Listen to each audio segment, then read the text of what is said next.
Technology Project 3 is an app assignment. It's worth 30 points and it's due August 4th.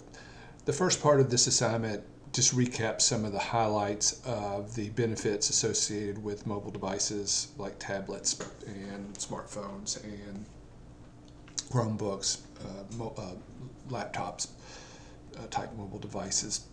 And like the other assignments, this is a three-part assignment. And the first part is worth 15 points.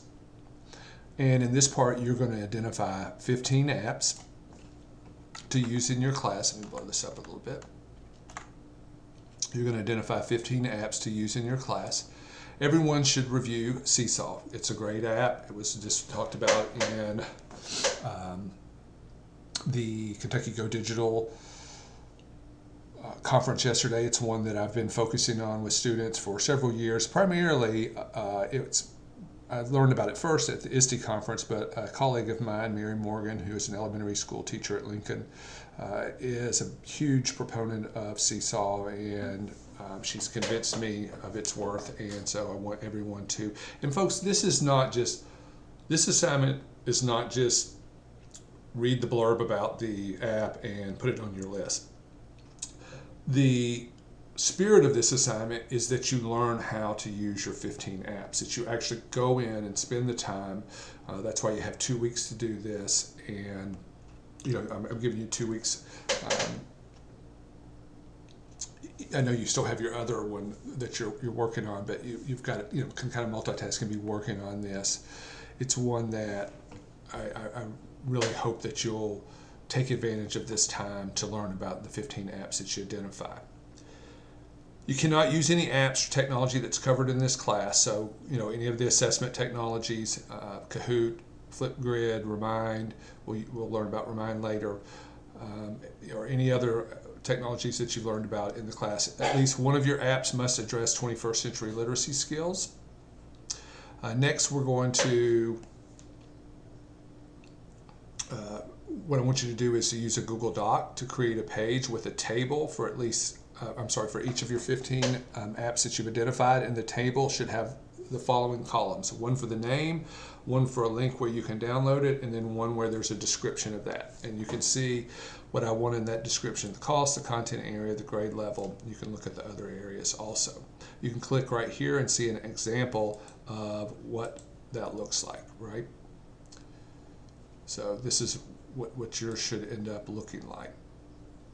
It's something like this, right? You have the name with the image, you have a link to it, and then cost, grade level, and so forth, okay? Grades will be based on the quality of the apps, and this is something I've added new because, just in my opinions, I know it wouldn't be you, but some folks have gotten kind of lazy with this and are putting things like webstersdictionary.com, and that's just, again, really not the spirit of this assignment. I'm looking for, really you shouldn't be sharing things like Khan Academy. Everybody knows Khan Academy, and even though it's a great app, the idea of this lesson or this assignment is for you to address, this assignment is meant to address the barrier of lack of time and provide you time to go and learn about some apps.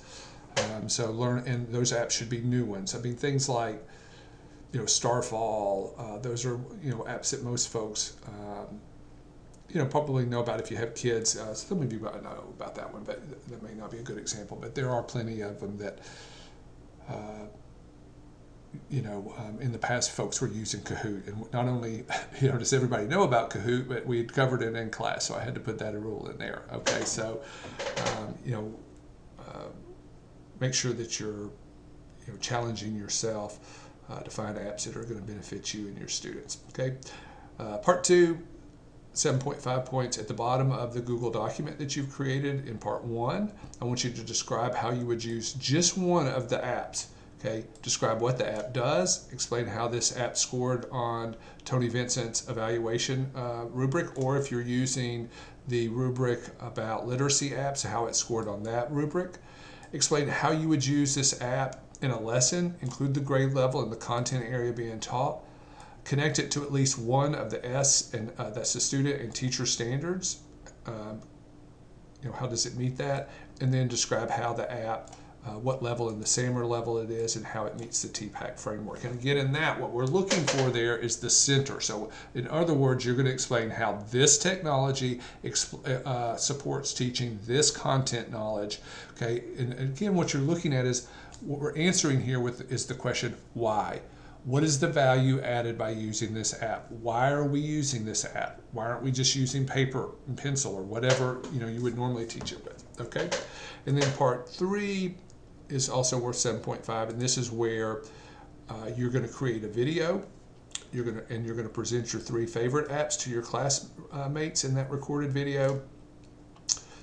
In this, you should have the app open and be demonstrating how it's worked. And again, this is something new that I put in, where a student just kind of had a picture of the app and was explaining what it did, and I take full responsibility. I hadn't made my instructions clear, so I am this time. You should have the app open and be using it and talking about it. You got 5 minutes to do that. You're going to tell the name, grade level, content area of the app, demonstrate how the app works. You should be prepared and do all of the above in 5 minutes.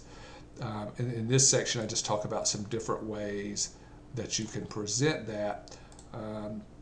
Either using the recorded app, or if you're using an iPhone, it has a built-in screen recording device in it. Okay, so I don't have an Android device, so I can't talk to that. I can't speak to that. That's for our first barrier to technology integration, a lack of access. But I provided an article that talks about how you can do that. Okay. Also, I want you to be sure that we're using different tools, that everybody's not presenting on, I'll just give you one, News ELA. Everybody's not presenting on News ELA. It's a very popular app. I'm sure that many of you would find it. So to avoid that, I'm going to have you sign up right here for the 3 apps that you're going to be presenting. So click there and put them in there. Whoever puts them first gets to use those 3 apps. You're going to share your Google Doc at the top of Moodle where it says Submission for Technology Project 3. Make sure your name's on your Google document, and make sure that it is set so that I can comment on it. As it said, the first agenda, all of your documents should be set that way. Okay? I even provided a video showing you how to do that. All right, hope everyone's well. Hope this helps you understand it. Got a checklist here of the things that you should be addressing. And that's it for Technology Project 3.